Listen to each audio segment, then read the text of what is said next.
All right. Like Patrick kindly did last evening, I want to take advantage of being up on the soapbox and share with you just some Selenium tips that hopefully you'll be able to start using right away, help make your life easier. And I'm going to present, that's borrowing from the title of the official blog, a smattering of Selenium tips. And to make this more interesting, I'm going to do it as a poem. However, talking about Selenium with AB rhyme scheme is not easy, so I apologize for the weak rhymes in advance. All right. Locating elements by Xpath is one of the deadly Selenium sins. It is even worse and slower than using Windows ME. But if you need to traverse up and down the DOM, you cannot win. You will have to use Xpath, but proceed carefully. What we found works best is to use Xpath only one time. Find a useful parent element and then get or assign it an ID. Use this ID to reference the child nodes without the Xpath crime. Your tests will be faster and more maintainable, as you will see. Often we validate the contents of an entire table, which can be a lot. We found that grabbing the contents cell by cell is way too slow. Instead, use JavaScript injection and grab and return the contents in just one shot. Returning a JSON 2D array of table contents is the way to go.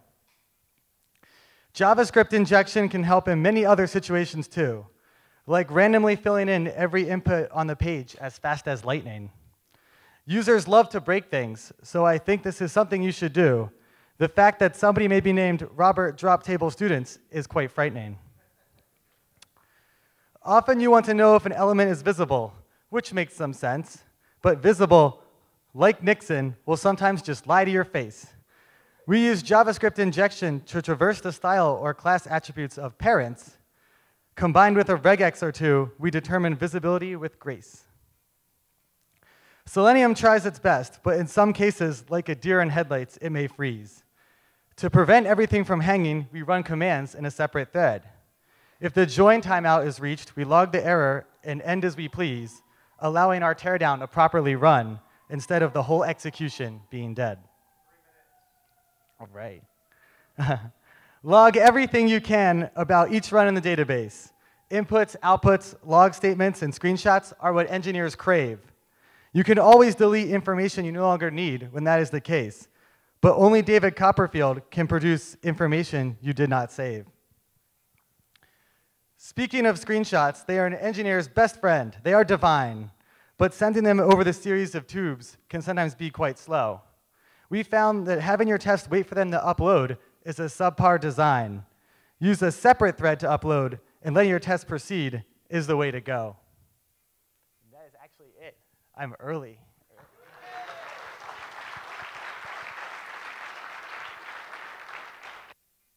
I can go. Okay, so my name's Devin Smith, and this is Matt Perry. And we're from Agora Games over in New York, and we're working on a small QA team in an agile Ruby-based project.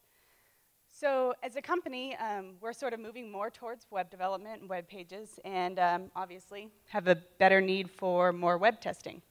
So the QA team has changed to support this, and we've moved to Selenium. And like everyone else here, we started with the IDE and really quickly kind of ran into some of the same problems with it being brittle, with the QA team would get frustrated, and they'd kind of backslide into their old work habits, do manual testing, whatever they had to do to make the deadlines. So this made it actually really hard for us to get business units and the developers and even our own QA team behind kind of using Selenium and making this switch. So what we wanted was an open source tool that really kept with the spirit of Selenium and made it really easy and accessible for people to access more of the deeper parts of Selenium with a wide base of technical background. And some of the things I think we really wanted were version control and test organization, better results, making it easier to like hook up to Sauce Labs and other things we wanted. And we wanted it to integrate with things we already used, that our development team already used, like Hudson for continuous integration.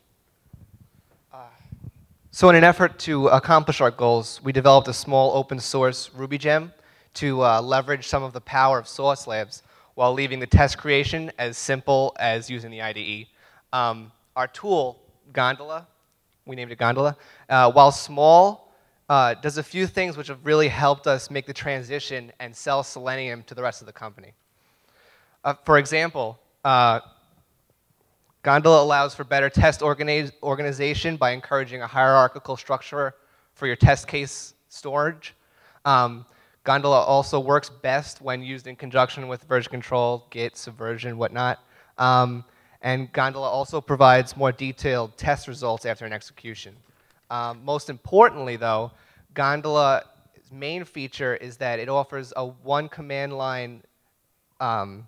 line command that for the distribution of your IDE tests straight into Source Labs across browsers that you specify quite easily. And we've come to realize that our tool is just one of many tools that everybody builds so they can use Selenium in a way that benefits their specific needs in their company based on the company's goals and the company's culture.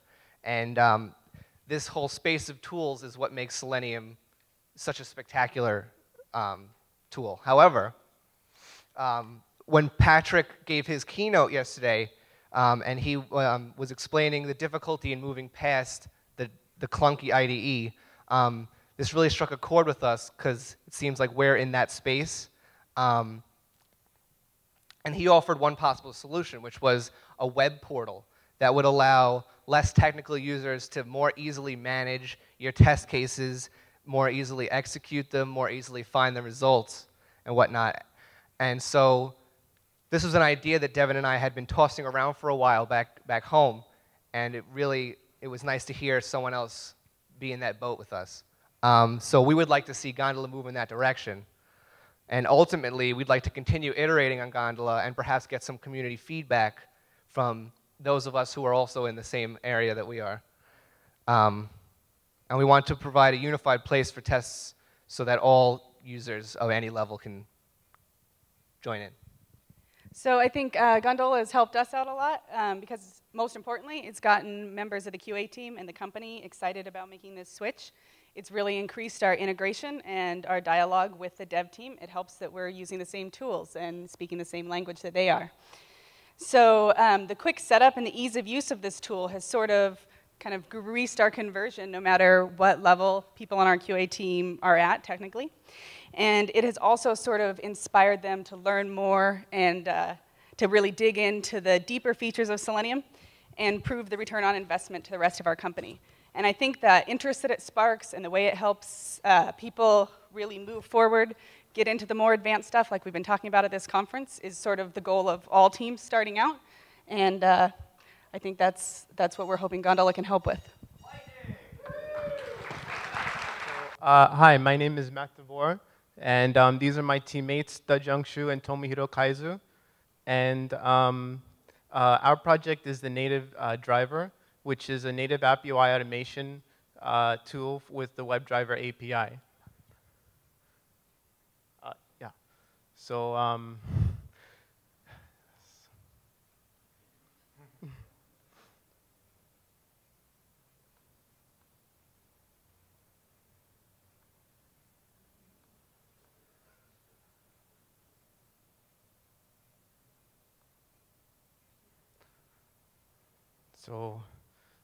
yes, so what we're trying to do is we want to supply a UI automation solution for native applications by supplying our own implementation of the WebDriver API, which is slightly extended.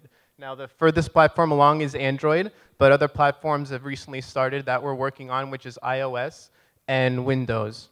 So why would we use WebDriver to drive native applications? The name web is right in the name. So the first reason is that many operations, the WebDriver UI automation items, are universal between all UIs. So the item on the left side have completely clear and obvious meanings in a native world, and the methods can be reused as is. Second reason is the idea behind the web element find element UI call is universal, and that idea is that the UI is a tree.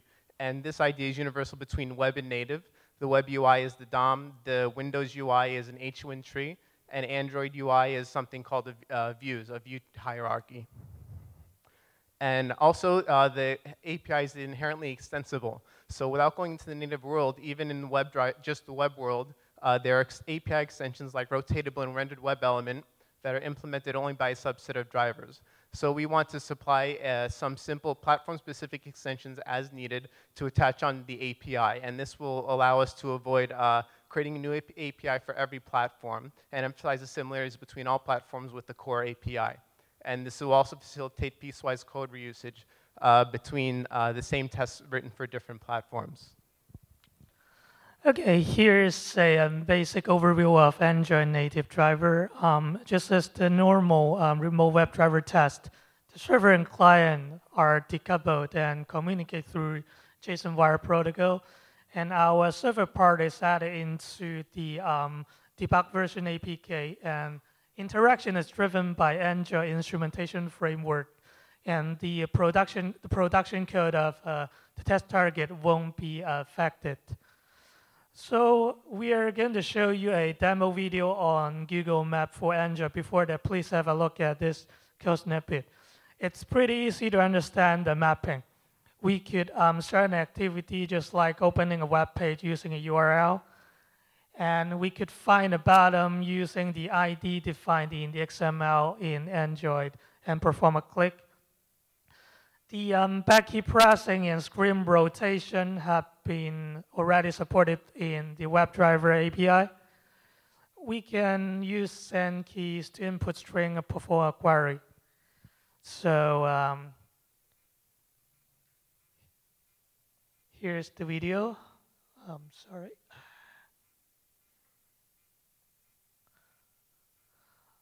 We are trying to verify the button clicking in both portrait and horizontal UI. And we're trying to search for a station in Tokyo and verify the result. That's it. So, and lately we started iPhone native driver to test iPhone applications. iOS 4 has a standard UI automation too, but there's no command line utility to start test automatically. And it depends on its own JavaScript API, so testers must study new automation API. So this is the architecture of iPhone native driver. This is almost same as Android. Since the server part and client part is separated, you can use familiar WebDriver API and WebDriver tools.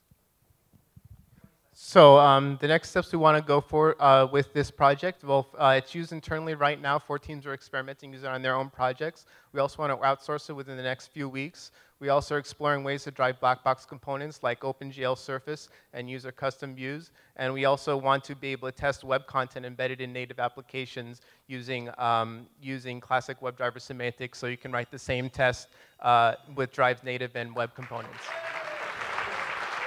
Hi guys, I'm Anand Ramdev, and on Twitter world I'm known as Testing Geek. Okay, and I work in UK as an independent consultant, and one of the advantages of working as independent consultant is that you get to work on different teams. And in my experience, because of that, I have observed many patterns in different organizations, in different teams, and those patterns really help me in improving my testing.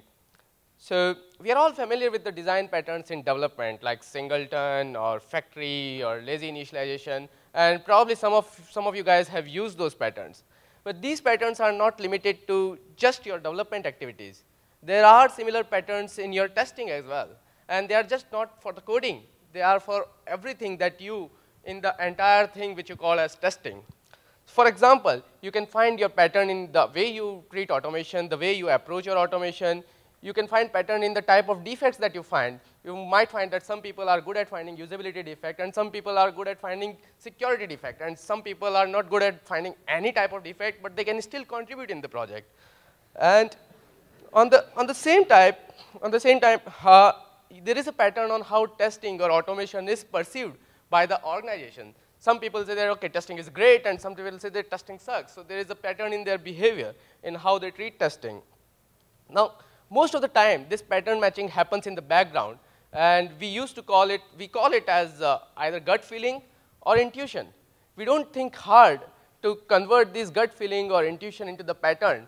And even I wasn't doing that, and I wasn't even thinking that there is any value. But then I had a conversation with Michael Bolton, not the singer, Michael Bolton from testing community. And he provoked me to think hard and think on the lines of identifying those patterns. And there is a definite benefit from gut feeling and intuition to the pattern. Because when you are talking about pattern, then you can discuss that pattern. You can share that pattern. You can teach other people those patterns, and maybe you can improve those patterns. Now, these kind of things you just can't do for the gut feeling or intuition. You can't share your intuition. You can't discuss your intuition, and you can't improve your intuition. So it's very important for you to identify, work hard, think hard, and identify what is the pattern in the intuition and gut feeling that you have.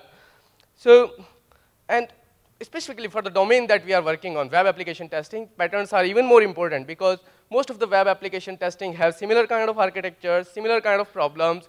They are solved in the similar way, and we normally follow the more or less same type of automation framework for our different web applications. For example, different kind of things that you might want to check for websites are like SEO-related checks or the accessibility-related checks, or the different type of links-related check. There are thousands of different things that are very much similar for all the web applications. So I would just say that think hard, and whatever you are doing, see if there is any pattern which you can externalize, discuss, share, and improve it. That's it. Hi, you hear me? My name is Guy. I'm from Answers.com. I'm from the automation team. And well, in the talk, I'll try and show how we what are designed for our scripts. We use Python instead of Ruby, which everybody here has used. Okay, so our goal as an automation team is to run all our test suite every time the developers made a commit.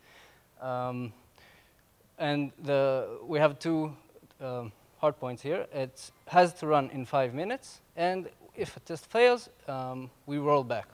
So we're not there yet. It's still science fiction for us, but we're getting there. So this is what we've done. How we go on in the QA team, we have manual testers and QA and automation testers. Once a feature comes out, the manual testers get it, they test it, and write a test plan for us, and we write it. So I'm going to go over a test plan and write it as we go along. So what we do is we get a test plan for, we're a question answer site. We're like Wikipedia, but with questions and answers. So this test plan, what it does is log in as a user, go to an unanswered question page, answer it, check that the answer is on the page, then check that the answer is stuck, which means go open the question page again and see that the answer is there. So in 5 minutes, I hope we'll get to one of these. So where we start off is the naive approach, which is, as I said, this is Python, which is practically English. So this is probably code you all know. It's the naive approach. It should be pretty straightforward. You log in, which means click on the correct places. I'll just run through it. Find an unanswered question, which is what was better, Python or Ruby. Go to the correct place. Answer is, of course, Python. And this is the second case. So what's wrong with this code is, of course, the code duplication. If we have another script that runs the same thing, we use up the same code. So how we solve it is similar to the page object method everybody shows here. We insert all this into a code, into a library file, and add it into a function, and same as all these parts. How much time do I have? 2 minutes, 14, 13. Okay. So this is what we've done. We have a library file and put all the places, just that. We see that we use this function twice. We have question page that it's not actually a page object, but more of a action and page object library. So this part of code has no code duplication, but there's still something wrong. There's no reason why this code should run concurrently after this code. They can run simultaneously. Plus, we have all types of users, all types of kind of users, and we want to run the same test as 2 kinds of users. So what we do is we insert this into a function, and this into a function, and we have an admin code which takes care of everything. So we wrap up Selenium in a user object, and go from there. So we have C. Okay, so this is just the admin code. Our interface says that there must be a getTests function, which returns the functions which run these tests. Okay, one last thing I'll skip to the end is that there's no reporting. What we do about reporting, you want everybody to be able to read this. So what we do is we use a Python feature, which is with. What it means is it's like a try and accept. In the middle, this code runs in a try and accept block. If there's an error, we raise an exception and report the error. And these messages come up in the report. I'll just show you a quick glance at the report. If you want, come over and I'll show you again. These are all our runs, and this is a report which is like all green, which is very rare. And you can see that this is a mobile run, and it tells you exactly where it is. Hi there.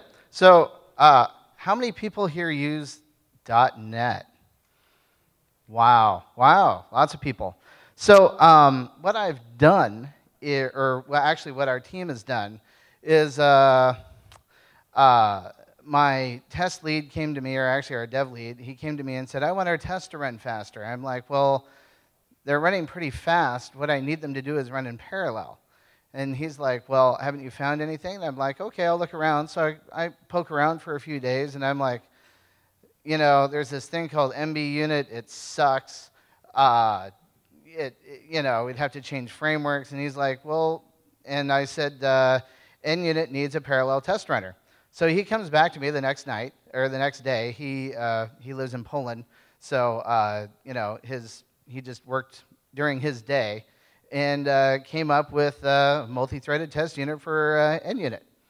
So first of all, there's the URL for this thing, and I will tweet that out. I guess I made it a little big. GitHub/cheeseburger/mt-NUnit console. So your code will run mostly just fine. I did have a problem where I had NUnit was reading some parameters for the browser, and I was kind of storing that in a static variable, and it did not like that at all. So once I had it read the configuration every time, that worked out just fine. But everything else, what it does is every thread creates its own, runs the test setup and the test teardown. And so unless you do some funky things in there, everything will just work just great. All your data will be there. Everything, test setup and test teardown will work just the way it should. So there were a couple of things that we just added to the code, and I asked him, well, there's some tests I can't run in parallel. So I asked him to add this tag. So all you have to do is add a using statement for our concurrent test runner. It starts with cheeseburger. And then you just add the synchronous test tag, and then that test will run synchronously and not in parallel. And the other thing we did, and you'll see, or the other thing in this code that I want to point out, and you'll see why later. Here we have, I failed the last test. We failed. So I'm going to go over to the command line where this would run. And it's pretty easy. It has all the actual switches of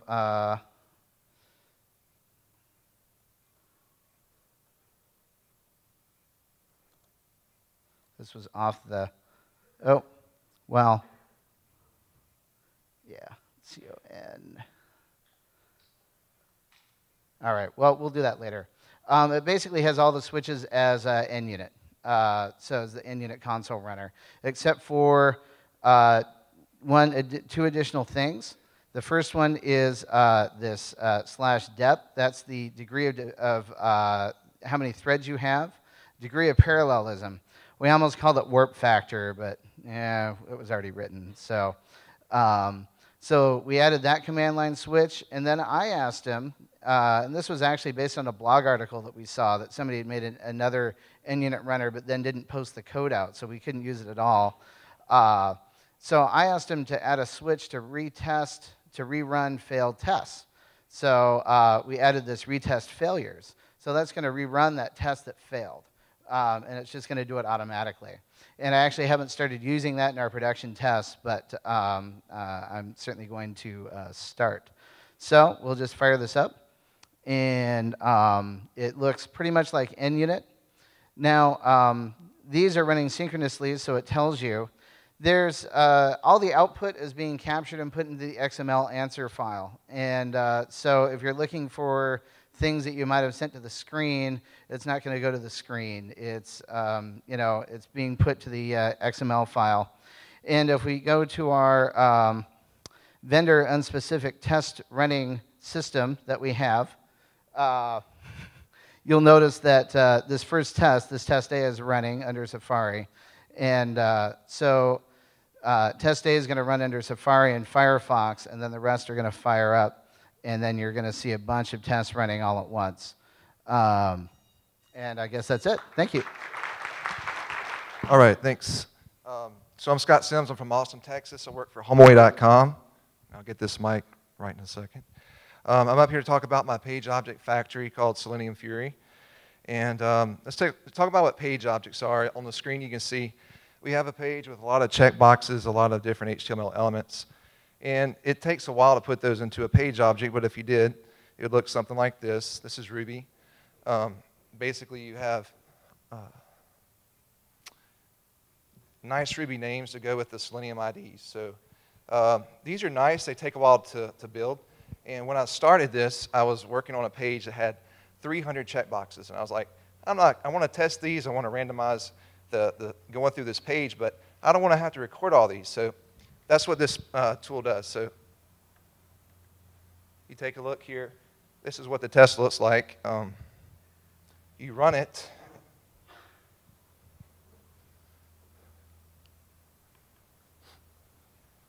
If you look at the bottom corner, it's going to go to the page. You give it the page URL, and it uses Selenium to navigate to the page, and then it uses Nokogiri to look for every HTML element that's on the page.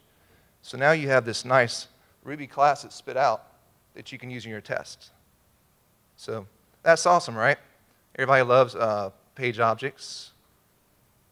If I was going to use a page object in a test, it would look like this. It's a little screen. Wasn't ready for how little this was. So yeah, so it's cool because they give you auto-completion, right? Which is great. So in my situation, the page had 300 checkboxes, and then they were automatically generating IDs. So, oh man, now my test all break. So what am I going to do? So I start manually going through, updating all the IDs. So this wasn't a good idea. So the next piece is a validator. And what you do is you pass in your class name. So here I have an advanced search page, and it uses reflection and reads all of your locators and uses Selenium browser.element ? To find all the locators. So let's run that real quick. So in my case, I had 300 different elements on the page, and I updated 10 manually, and then this tool was able to tell me, hey, there's 50 to update. So I trashed the page object, regenerated it, and now my tests are passing again. So they are all there. So that's great. All right, so that's all good and all. The only problem is that sometimes the IDs don't make sense. So you want to name things by what they are in business terms, right? So like amenity 2.0, equals golf. That you don't want to say browser.click amenity 2.0. You want to say browser.click golf. So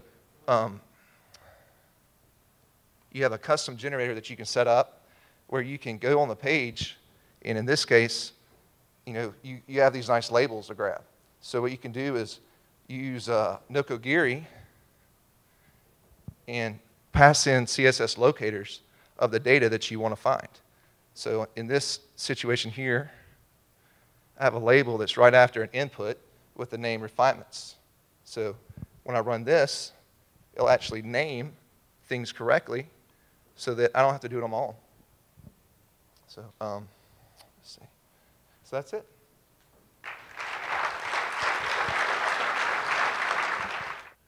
So as a consultant, I get into lots of conversations where what we actually call things really matters.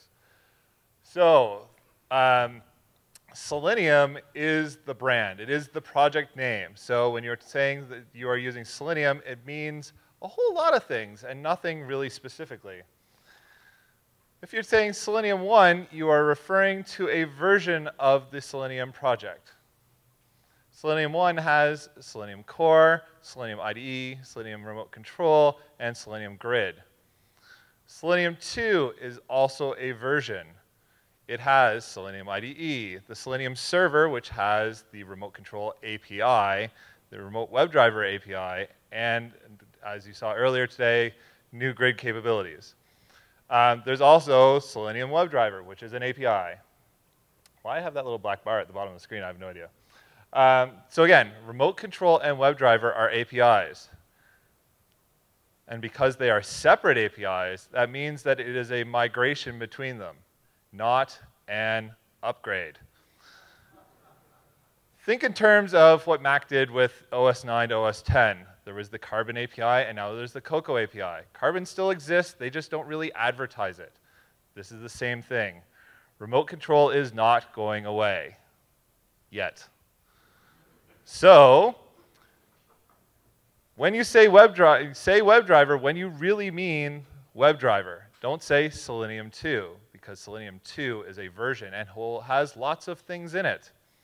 And say Remote Control if you mean Remote Control, not Selenium 1, because Remote Control is in Selenium 2. But in either case, use page objects, as we've been drilling into your head over and over and over, because it makes the conversion a lot easier, since the future of Selenium really is in the WebDriver API. And we're done in 1 minute and 55 seconds. Okay, so when we all test, one of the things that always comes up in what people do into CIs is they have this idea that they always want to know what lines of code are being hit by their tests. But if you were to run your Selenium tests, you have no idea what you're actually covering and what you're doing. So today, well, actually for the last couple of days, I've been coming up with an idea, and I just want to throw it out there. So, like with WebDriver, you can actually pinpoint where elements are on the page. So, like if we went to like the site for the conference. Let me find it quickly.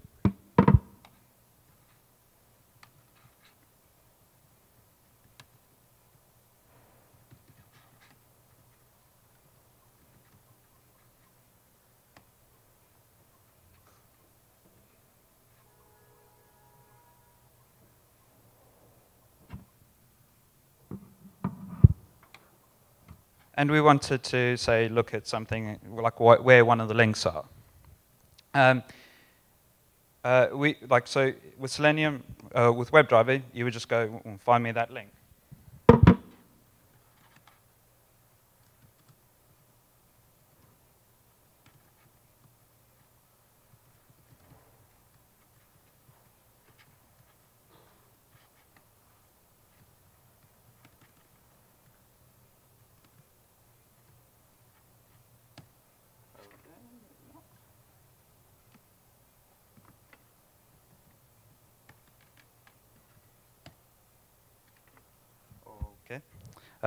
So there goes that idea.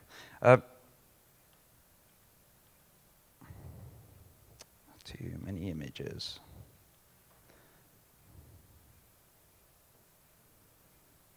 So the premise is that because you can find all these things,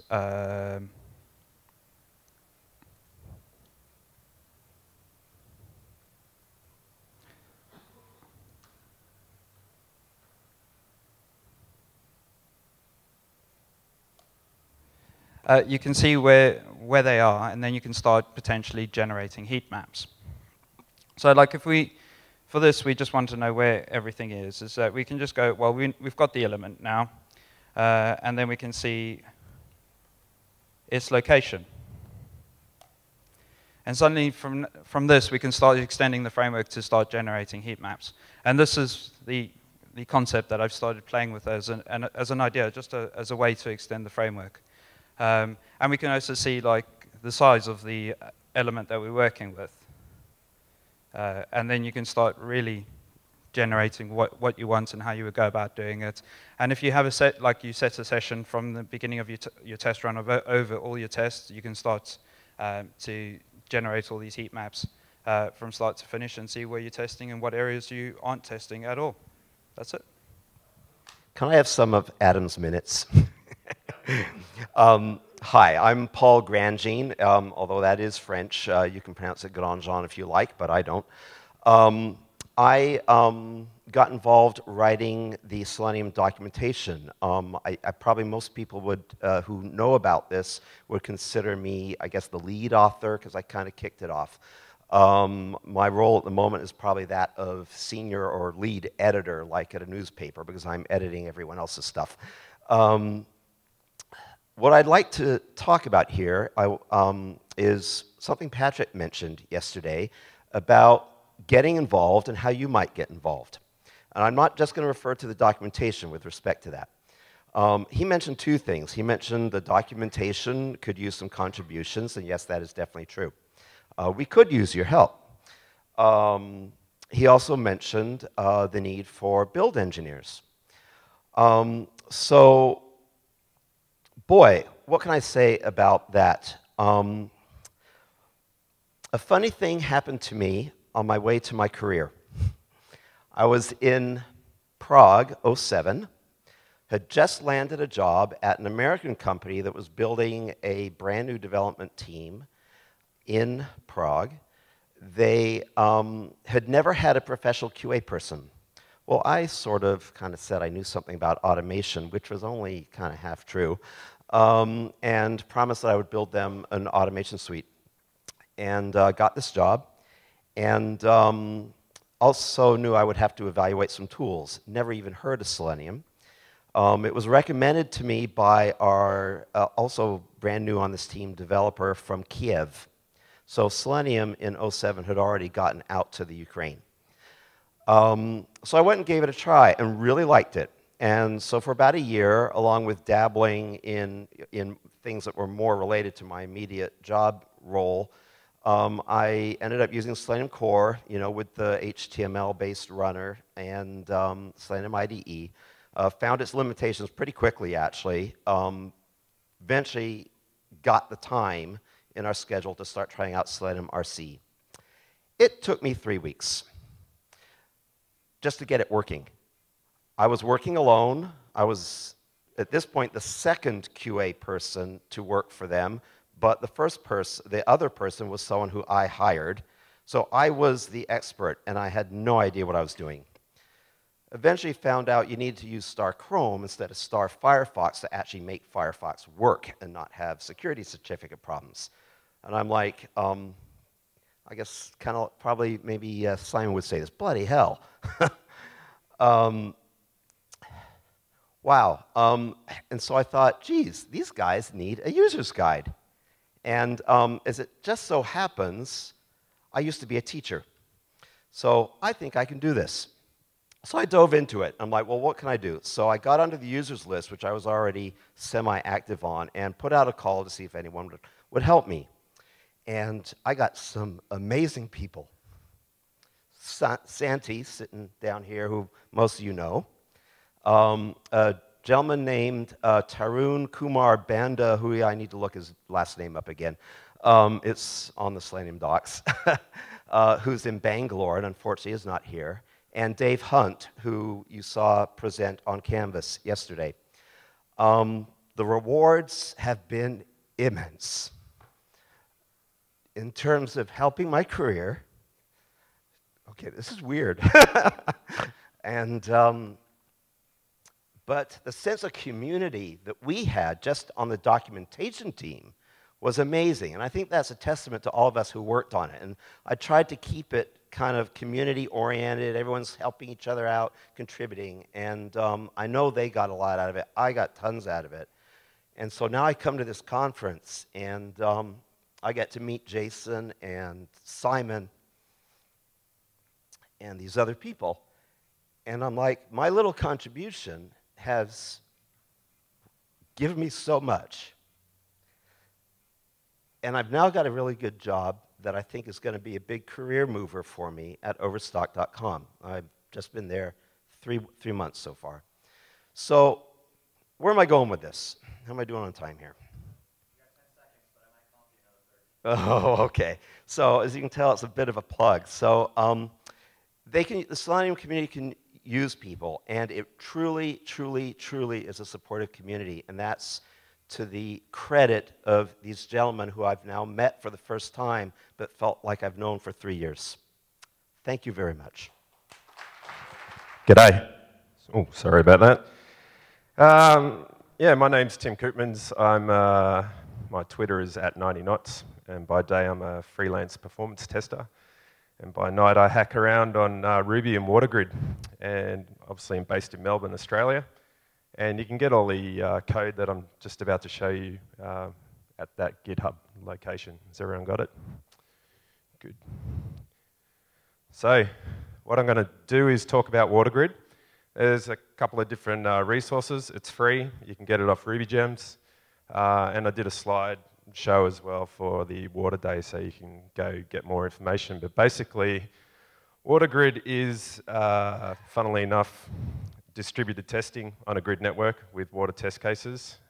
It's built entirely on top of Ruby core libraries. It doesn't, use anything really funky. And basically, what can I say? It's built on Rinder, so it uses a lot of Lambda-type paradigm in terms of distributed computing, so you'll see words like tuples and tuple spaces and stuff like that. But I think a demonstration is in order. It's really simple to use. So you start a controller just like that. Cool.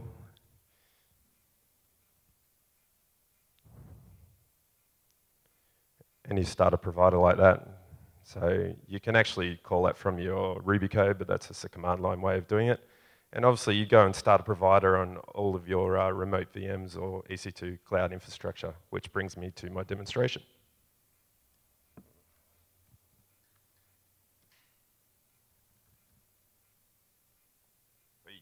That's not good.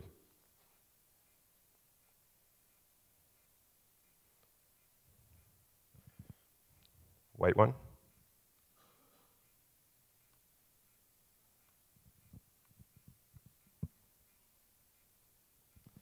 Okay, I'm not too sure what happened there, but I had a bit of a browser fade, so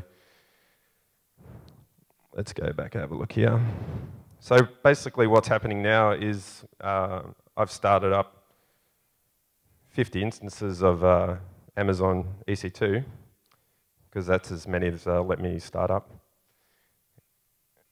And WaterGrid is going off via the controller that's sitting on EC2.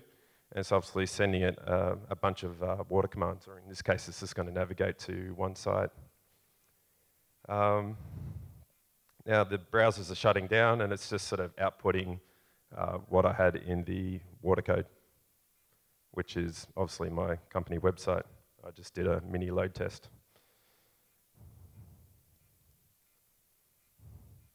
That's pretty much it. I'm not going to swear, but oh no, I am. Holy shit, you guys finished early. That's impressive. We did 12 talks in 55 minutes. I am shocked, utterly shocked. So round of applause to all the lightning talkers.